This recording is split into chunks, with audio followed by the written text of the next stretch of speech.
Hi dear students, so welcome to today maths class.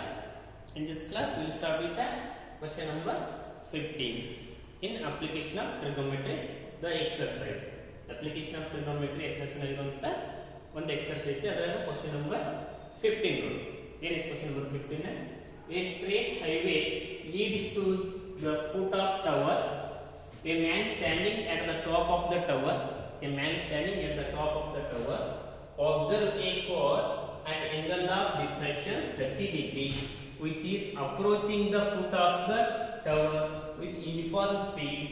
6 seconds later the angle of diffraction of car is 60 degree. The angle of diffraction of car is 60 degree.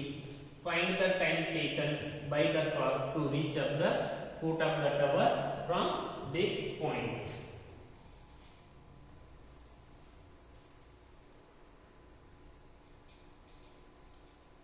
Question ಇದೆ. ಈ straight highway ಮೇಲೆ ಒಂದು tower ಇದೆ. ಆ tower ಮೇಲೆ ಒಬ್ಬ ಮನುಷ್ಯ ನಿಂತಿದ್ದಾನೆ. ಮನುಷ್ಯ ಇತ್ತು ಅದು ಕಾರನ್ನು ಅಬ್ಸರ್ವ್ ಮಾಡಬೇಕಿರ್ತಾನೆ. ಟವರ್ ಮೇಲೆ ನಿಂತಿದ್ದ ನಮ್ದೇನಂತ ಆಟೋಮೆಟಿಕಲಿ ಎಂಗಲ್ ಆಫ್ ಡಿಫ್ರೆಷನ್ ಆಗುತ್ತೆ. ಟವರ್ ಮೇಲೆ ನಿಂತು ಕಾರ್ ಅಬ್ಸರ್ವ್ ಮಾಡಬೇಕು ಹೈವೇಂದ ಬರುವಂತಂದ್ರೆ ಎಂಗಲ್ ಆಫ್ ಡಿಫ್ರೆಷನ್ ಆಗಿರ್ತೈತಿ. A man standing at the top of the tower observe a car at an angle of diffraction.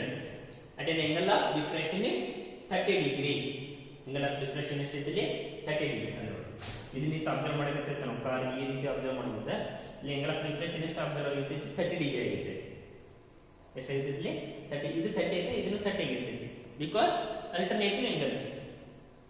ಹೌದಾ? ಇದು ಲೈನ್ ಆಫ್ ಸೈಟ್ ಇದೆ ನಿಮಗೆ ಯಾವುದು ಇದು ಲೈನ್ ಆಫ್ ಸೈಟ್ ಅಂದ್ರೆ ಈ ಲೆವೆಲ್ಗೆ ಇರುತ್ತೆ ಲೈನ್ ಆಫ್ ಸೈಟ್. ನೆಕ್ಸ್ಟ್ ಈ ನೋಡ್ಬೇಕಾದ್ರೆ ಲೈನ್ ಆಫ್ ಸೈಟ್ ಇಂದ ಆಬ್ಜೆಕ್ಟ್ ಅಬ್ಸರ್ವ್ ಮಾಡಿರುವಂತ ಈ ಲೈನ್ ಎಷ್ಟಿದೆ angle of diffraction ಎಷ್ಟಾಗಿರ್ತೈತಿ 30 ಡಿಗ್ರಿ ಕೊಟ್ಟಿದ್ದಾರೆ. ಎಷ್ಟು ಕೊಟ್ಟಿದ್ದಾರೆ 30 degree which is approaching the foot of the tower with uniform speed. 6 seconds later the angle of diffraction of car is found to be 60 degree. 6 seconds ಆದ ನಂತರ ನೋಡಿ first 30 degree angle of elevation ಆದ ನಂತರ car ಇಲ್ಲ ಐತಿ. 6 seconds ಆದ ನಂತರ uniform speed ನ ಕಾರ್ ಬರಕತ್ತೈತಿ. 6 seconds ಆದ ನಂತರ angle of diffraction ಅಂದ್ರೆ ಕಾರ್ ಇಲ್ಲಿಂದ ಈ ಕಡೆ ಬಂದೈತಿ. ಟವರ್ ನಿಯರ್ ಆಗುತ್ತೆ ಟುವರ್ಡ್ಸ್ ದ ಟವರ್ ಕಡೆ ಬರ್ತೈತಿ ಕಾರ್. ಹಾಗಾದ್ರೆ ಇಲ್ಲಿದ್ದ ಕಾರ್ 6 seconds ಆದ ನಂತರ ಇಲ್ಲಿ ಬಂದೈತಿ. ಇವಾಗ ಇಲ್ಲಿ ಎಷ್ಟೈತಿ angle of diffraction 60 ಡಿಗ್ರಿ ಐತಿ. angle of diffraction ಎಷ್ಟಿದೆ 60 ಡಿಗ್ರಿ. ಈ ಲೈನ್ angle of diffraction ಎಷ್ಟಿದೆ 60 ಡಿಗ್ರಿ. ಇದು 60 ಐತಿ ಅಂದ್ರೆ ಇದು 60 ಐತಿ ಬಿಕಾಸ್ ಅಲ್ಟರ್ನೇಟಿವ್ angles. because ಇದು 60 ಐತಿ. ಹಾಗಾದ್ರೆ ಏನು ಫೈಂಡ್ ಔಟ್ ಮಾಡುತ್ತೆ the angle of diffraction car is found to be 60. Find the time taken by the car to reach up the foot of the tower from the point. ಹಾಗಾದ್ರೆ car ಈ tower foot ಬಂದು reach ಆಗಕ್ಕೆ ಎಷ್ಟು time ಕೊಡುತ್ತೆ ಅಂತ ಕೇಳ್ತಾರೆ. ಇಲ್ಲಿಂದ car ಈ ಬಿ ಪಾಯಿಂಟ್ ಬಂದು ರೀಚ್ ಆಗಕ್ಕೆ ಟೈಮ್ ಎಷ್ಟು ನೋಡೋದು ಅಂತ ಕೇಳ್ತಾರೆ. ಕ್ವಶನ್ ಅಂಡರ್ಸ್ಟ್ಯಾಂಡ್ ಆಯ್ತಾ? ಇಲ್ಲಿ ಟವರ್ ಮೇಲೆ ನೋಡುತ್ತೆ 30 degree angle of elevation 6 seconds ಆದ ನಂತರ angle of diffraction 60 ಡಿಗ್ರಿ ಆಗಿದೆ. ಇನ್ನು ರೈಟ್ ಟ್ರಯಾಂಗಲ್ ABP ಈ ಟ್ರಯಾಂಗಲ್ ABP ದೊಡ್ಡ ಟ್ರಯಾಂಗಲ್. ಈ ದೊಡ್ಡ ಟ್ರಯಾಂಗಲ್ ಒಳಗ ಹೌದಾ ಈ ಟ್ರಯಾಂಗಲ್ ABP ಈ ಟ್ರಯಾಂಗಲ್ ಒಳಗ angle 30 ಐತಿ. angle ಅಪೋಸಿಟ್ ಇದು ಅಪೋಸಿಟ್ ಸೈಡ್ ಇದು ಏನಾಗುತ್ತೆ ನಮಗೆ ಅಡ್ಜಸೆಂಟ್. ಯಾಕಂದ್ರೆ 90 ಡಿಗ್ರಿ ಫಾರ್ಮೇಷನ್ ಆಗಿರ್ತೈತಿ. ಇದು ಹೈಪೋಟೆನ್ಯೂಸ್ ಆಗುತ್ತೆ. AP ಏನಾಗುತ್ತೆ ನಿಮಗೆ ಹೈಪೋಟೆನ್ಯೂಸ್ ಆಗುತ್ತೆ. angle ಅಪೋಸಿಟ್ ಇರೋದು ಇದು AB ಅಪೋಸಿಟ್ ಆಗುತ್ತೆ. BP ಏನಾಗುತ್ತೆ ಅಡ್ಜಸೆಂಟ್ ಆಗುತ್ತೆ. tan 30 equal to AP upon BP. AP upon BP. tan 30 equal to 1 upon root 3. This equal to AP upon BP as it is. Then BP equal to ಎಷ್ಟಾಗುತ್ತೆ root 3 into AB or AB into root 3 cross multiply ಮಾಡ್ಕೊಳ್ಳಿ. ಇದು ಈ ಕಡೆ ಇದು ಈ ಕಡೆ. ಹಾಗಾದ್ರೆ ಏನಾಗುತ್ತೆ 1 into BP equal to BP. This equal to AB into root 3. AB into root 3. This equal to mark as equation number 1. In a triangle ABQ ಈ triangle ABQ ಈ ಸಣ್ಣ ಟ್ರಯಾಂಗಲ್ ಒಳಗೆ ಹೌದಾ ಇಲ್ಲಿ 60 ಐತಿ angle ಅಪೋಸಿಟ್ ಇದು ಅಪೋಸಿಟ್ ಸೈಡ್ ಇದು ಆಗುತ್ತೆ. ಇದು ಹೈಪೋಟೆನ್ಯೂಸ್ ಆಗುತ್ತೆ. ಇದು ಏನಾಗುತ್ತೆ ಅಡ್ಜಸೆಂಟ್ ಸೈಡ್ ಆಗುತ್ತೆ. tan 60 equal to opposite by adjacent. Opposite AB adjacent BQ. Tan 60 equal to AB upon BQ. tan 60 equal to AB upon BQ. Root 60 equal to root 3 equal to AB upon BQ. Tan 60 ಅಂದ್ರೆ root 3 equal to AB upon BQ as it is. Next BQ equal to cross multiply ಮಾಡ್ಕೊಳ್ಳಿ. ಇದನ್ನ ಈ ಕಡೆ ತಗೊಂಡ್ರೆ root 3 ಈ ಕಡೆ ತಗೊಂಡ್ರೆ AB upon root 3 equal to BQ. BQ equal to ಎಷ್ಟಾಗುತ್ತೆ? AB upon root 3 ಆಗುತ್ತೆ. ಎಷ್ಟಾಗುತ್ತೆ? AB upon root 3. Then PQ equal to ಈ distance. PQ equal to ಈ distance ಎಷ್ಟಾಗುತ್ತೆ ನೋಡಿ. PQ equal to total AB minus BQ. ಈ distance. PQ equal to total BP. Total BP ಒಳಗೆ BQ ಅನ್ನು minus ಮಾಡ್ಕೊಳ್ಳೋದು. ಟೋಟಲಿ BP ಒಳಗೆ BQ ಅನ್ನು ಮೈನಸ್ ಮಾಡಿದ್ರೆ ನಮಗೆ PQ ಸಿಗ್ತೈತಿ. ಅದೇ ಗೊತ್ತು. ಟೋಟಲ್ BP ಒಳಗೆ BQ ಮೈನಸ್ ಮಾಡ್ಕೊಳ್ಳೋದು. ಇಲ್ಲಿಂದ ಇಲ್ಲಿ ಲೆಂತ್ ಒಳಗೆ ಸೊ ಈ ಲೆಂತ್ ಮೈನಸ್ ಮಾಡಿದ್ರೆ ಈ ಲೆಂತ್ ಸಿಗ್ತೈತಿ. Then BP minus BQ. Then PQ equal to BP equal to find ಮಾಡಿದ್ರೆ ನೋಡಿ. BP equal to AB into root 3. AB into root 3 minus BQ equal to BQ equal to AB upon root 3. AB upon root 3. Value substitute ಮಾಡ್ಕೊಳ್ಳಿ ಅಷ್ಟೇ. Next solution ನೋಡಿ. Cross multiplication ಮಾಡ್ಕೊಳ್ಳಿ. ಇದು ಈ ಕಡೆ cross multiplication. AB into root 3 minus AB divided by root 3. ಅಥವಾ LCM ತಗೊಳ್ಳಿ. Next ಏನಾಗುತ್ತೆ? ಬೇರೆ ನೋಡಿ root 3 into root 3 ಅಂದ್ರೆ 3 ಆಗುತ್ತೆ. 3 into AB minus AB. Denominator add ಆಗುತ್ತೆ. 3AB minus AB ಅಂದ್ರೆ 2AB upon root 3. ಎಷ್ಟಾಗುತ್ತೆ? 2AB upon root 3. PQ equal to 2AB.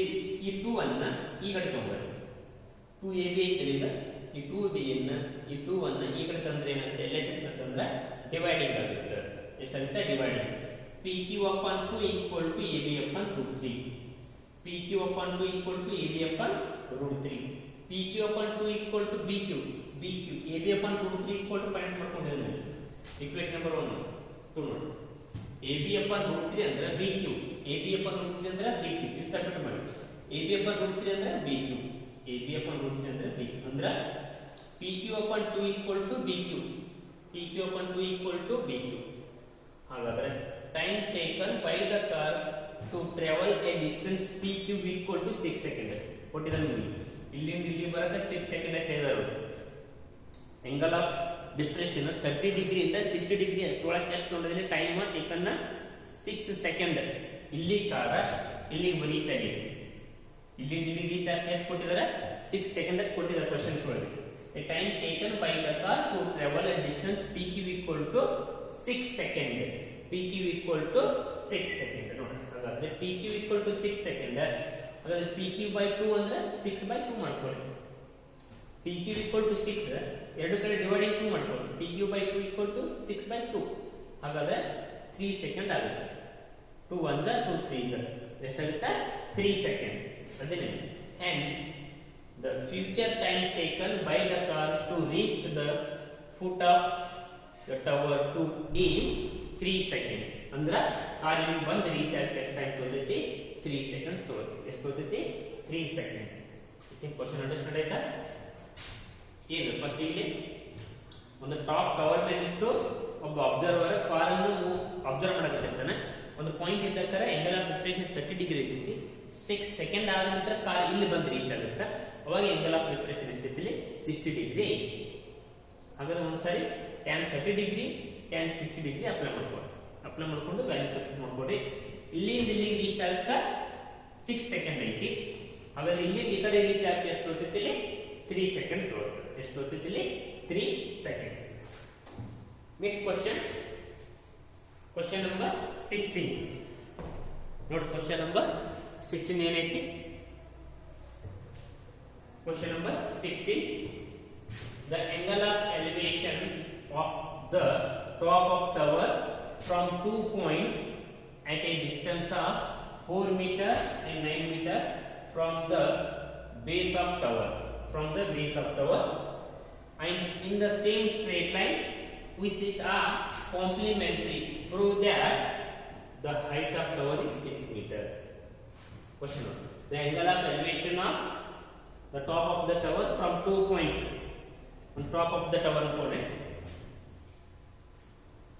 On the top of the tower ಇಂದ angle of elevation ಹೇಳಿದರು 2 points ಇಂದ ಇನ್ನೊಂದು point 2 points ಇಂದ angle of elevation ಏನಂತಂದ್ರೆ ಎರಡು ಏನಾಗಲಿ ಕಾಂಪ್ಲಿಮೆಂಟರಿ ಅದಾವ ಅಂದ್ರೆ ಎರಡು ಆಂಗಲ್ ಸಮ್ ಮಾಡ್ತಾರೆ 90 ಆಗುತ್ತೆ. ಕಾಂಪ್ಲಿಮೆಂಟರಿ ಅಂತ ಕೊಟ್ಟಿದ್ದಾರೆ 2 ಪಾಯಿಂಟ್ಸ್ 4 ಮೀಟರ್ ಮತ್ತು 9 ಮೀಟರ್ ಡಿಸ್ಟೆನ್ಸ್ ಇರುವಂತ ಬೇಸಿಕ್ ಡಿಸ್ಟೆನ್ಸ್ ಇರುವಂತ ಟವರ್ ಅನ್ನ the same straight line with its are complementary diagram ನ ಹೇಳ್ತೀವಿ. ಹೌದಾ? ಇದು ಟವರ್ ಮೇಲ್ಗಡೆ ಆಂಗಲ್ ಆಫ್ ಎಲಿವೇಶನ್ ಅವರು ಪರ್ಟಿಕ್ಯುಲರ್ ಕೊಟ್ಟಿಲ್ಲ ಎಷ್ಟೆಷ್ಟು ಡಿಗ್ರಿ ಅಂತೇಳಿ, ಬಟ್ ಎರಡು ಆಂಗಲ್ ಎಲಿವೇಶನ್ ಎಷ್ಟೈತಿ ಕಾಂಪ್ಲಿಮೆಂಟರಿ ಕೊಟ್ಟಾರ ಅಂದ್ರೆ ಎರಡು ಆಂಗಲ್ ಸಮ್ ಮಾಡಕ 90. ಬಟ್ ಎರಡು ಪಾಯಿಂಟ್ ಇಂದ ಟವರ್ ಇರುವಂತ ಡಿಸ್ಟೆನ್ಸ್ ಕೊಟ್ಟಿದ್ದಾರೆ. ಒಂದು 4 ಮೀಟರ್ ಡಿಸ್ಟೆನ್ಸ್ ನ ಒಂದು ಪಾಯಿಂಟ್ ಐತಿ, ಇನ್ನೊಂದು 9 ಮೀಟರ್ ಡಿಸ್ಟೆನ್ಸ್ ನ ಒಂದು ಪಾಯಿಂಟ್ ಐತಿ. ಹಾಗಾದ್ರೆ height of the tower equal to 6 metre ಆಗುತ್ತೆ ಪ್ರೂಫ್ ಮಾಡಬೇಕು. ನೀವು ಕ್ವಶನ್ ಅಂಡರ್ಸ್ಟ್ಯಾಂಡ್ ಆಯ್ತಾ? ಈ ಟವರ್ ಇಂದ ಎರಡು ಪಾಯಿಂಟ್ಸ್ ಅದಾವೆ, ಇಲ್ಲೊಂದು ಪಾಯಿಂಟ್ ಇನ್ನೊಂದು ಪಾಯಿಂಟ್. ಈ ಪಾಯಿಂಟ್ ಇಂದ ಟವರ್ ಇರುವಂತ ಡಿಸ್ಟೆನ್ಸ್ ಕೊಟ್ಟಿದ್ದಾರೆ. ಈ ಪಾಯಿಂಟ್ ಇಂದ 6 ಮೀಟರ್ ಐತಿ, ಈ ಪಾಯಿಂಟ್ ಇಂದ 9 ಮೀಟರ್ ಡಿಸ್ಟೆನ್ಸ್ ಐತಿ. ಬಟ್ ಎರಡು ಆಂಗಲ್ ಆಫ್ ಎಲಿವೇಶನ್ ಏನು ಕೊಟ್ಟಿದ್ದಾರೆ, ಇಲ್ಲಿ ಕಾಂಪ್ಲಿಮೆಂಟರಿ ಕೊಟ್ಟಿದ್ದಾರೆ. ಆಂಗಲ್ ಆಫ್ ಎಲಿವೇಶನ್ ಕೊಟ್ಟಿಲ್ಲಿ ಕಾಂಪ್ಲಿಮೆಂಟರಿ ಅಂದ್ರೆ ಏನು, ಇಲ್ಲಿ ಒಂದು ಥೀಟಾ ಅನ್ಕೊಂಡು ಇನ್ನೊಂದು 90 ಮೈನಸ್ ಥೀಟಾ. ಎರಡು ಆಡ್ ಮಾಡಿ ನೋಡ್ರಿ, ಈಕ್ವಲ್ ಟು 90 ಆಗುತ್ತೆ. ಒಂದು ಥೀಟಾ ಇದು 90 ಮೈನಸ್ ಥೀಟಾ. ಇದು ಥೀಟಾ ಅನ್ಕೊಂಡ್ರೆ ಇದು 90 ಮೈನಸ್ ಥೀಟಾ ಅನ್ಕೊಳ್ಳಿ, ಕಾಂಪ್ಲಿಮೆಂಟರಿ. ಇವೆರಡು ಆಂಗಲ್ ಆಡ್ ಮಾಡಿದ್ರೆ 90 ಆಗುತ್ತೆ. ಥೀಟಾ ಥೀಟಾ ಕ್ಯಾನ್ಸಲ್ ಆಗುತ್ತೆ, 90 ಉಳಿತೈತಿ. ಓಕೆ, ನೋಡಿ ಕ್ವಶನ್ ನಡೆದ ಆಂಗಲ್ ಆಫ್ ಎಲಿವೇಶನ್ ಇದಕ್ಕೊಂದು ಸಾರಿ ಅಪ್ಲೈ ಮಾಡ್ಕೊಳ್ಳಿ. Right, angle A D Q equal to ಇದು 90 ಮೈನಸ್ ಥೀಟಾ. ಸಾರಿ, ಪವರ್ ಹೋಯ್ತಾ? ಹಾಗಾದ್ರೆ ಟ್ರಿಕ್ಸ್ ಹೇಳ್ತೀನಿ. ಫಸ್ಟ್ ಇಲ್ಲಿ ಟ್ಯಾನ್ ಥೀಟಾ ಒಂದು ಅಪ್ಲೈ ಮಾಡ್ಕೊಳ್ಳಿ. ಇಲ್ಲಿ ಟ್ಯಾನ್ ಥೀಟಾ ಅಪ್ಲೈ ಮಾಡ್ಕೊಳ್ಳಿ. ಇದು ಆದ ನಂತರ ನೆಕ್ಸ್ಟ್ ಇನ್ನೊಂದು ಟ್ಯಾನ್ 90 ಮೈನಸ್ ಥೀಟಾಗೂ ಅಪ್ಲೈ ಮಾಡ್ಕೊಳ್ಳಿ. ಟ್ಯಾನ್ 90 ಮೈನಸ್ ಥೀಟಾ ಅಪ್ಲೈ ಮಾಡ್ಕೊಳ್ಳಿ. ಅಪ್ಲೈ ಮಾಡ್ಕೊಂಡ ನಂತರ ಎರಡಕ್ಕೆ ಏನು ಬಂದಿರ್ತೈತಿ, ಎರಡು ಈಕ್ವೇಶನ್ ಮಲ್ಟಿಪಲ್ ಮಾಡ್ಕೊಳ್ಳಿ. ಎರಡು ಈಕ್ವೇಶನ್ ಮಾಡ್ಕೊಳ್ಳಿ. ಟ್ಯಾನ್ 90 ಮೈನಸ್ ಥೀಟಾ ಅಂದ್ರೆ cot theta, complementary this formula. Tan 90 minus theta ಅಂದ್ರೆ ಕಾಟ್ ಥೀಟಾ, ಇದು ಟ್ಯಾನ್ ಥೀಟಾ, ಇದು ಕಾಟ್ ಥೀಟಾ. ಎರಡು ಮಲ್ಟಿಪಲ್ ಮಾಡ್ಕೊಳ್ಳಿ. ಈಕ್ವೇಶನ್ ನಂಬರ್ 1 ಮತ್ತು 2 ಎರಡು ಮಲ್ಟಿಪಲ್ ಮಾಡ್ಕೊಳ್ಳಿ. ಟ್ಯಾನ್ ಇಂಟು ಕಾಟ್ ಅಂದ್ರೆ 1, ಎರಡು ಕಾಂಪ್ಲಿಮೆಂಟರಿ ಅದಾವೆ. Tan theta into cot theta ಅಂದ್ರೆ 1 ಆಗಿರ್ತೈತಿ. ಈ ಕಡೆದ್ದು ಮಲ್ಟಿಪಲ್ ಮಾಡ್ಕೊಳ್ಳಿ. AB square equal to 36 ಆಗುತ್ತೆ. then AB equal to 6. AB ಅಂದ್ರೆ is nothing but height of the tower. AB ಅಂದ್ರೆ ಏನಿದೆ, height of the tower ಆಗಿದೆ. ರಿಮೈನಿಂಗ್ ಇನ್ನೊಂದು ಕ್ವಶನ್ ಐತಿ. ಆ ಕ್ವಶನ್ ಸ್ವಲ್ಪ ಇಲ್ಲಿ ಟೈಪಿಂಗ್ ಮಿಸ್ಟೇಕ್ ಐತಿ. ಸೊ ಆ ಕ್ವಶನ್ ಅನ್ನ ನೆಕ್ಸ್ಟ್ ಕ್ಲಾಸ್ ನಲ್ಲಿ ಹೇಳ್ತೀನಿ. ಯಾವುದು ಕ್ವಶನ್ ನಂಬರ್ 14 ಅನ್ನ ಬರ್ಕೋಬಹುದು. ಕ್ವಶನ್ ನಂಬರ್ 14 ನೆಕ್ಸ್ಟ್ ಕ್ಲಾಸ್ ನ ಕ್ವಶನ್ ನಂಬರ್ 14 ಅನ್ನ ಕ್ಲಿಯರ್ ಮಾಡಿ.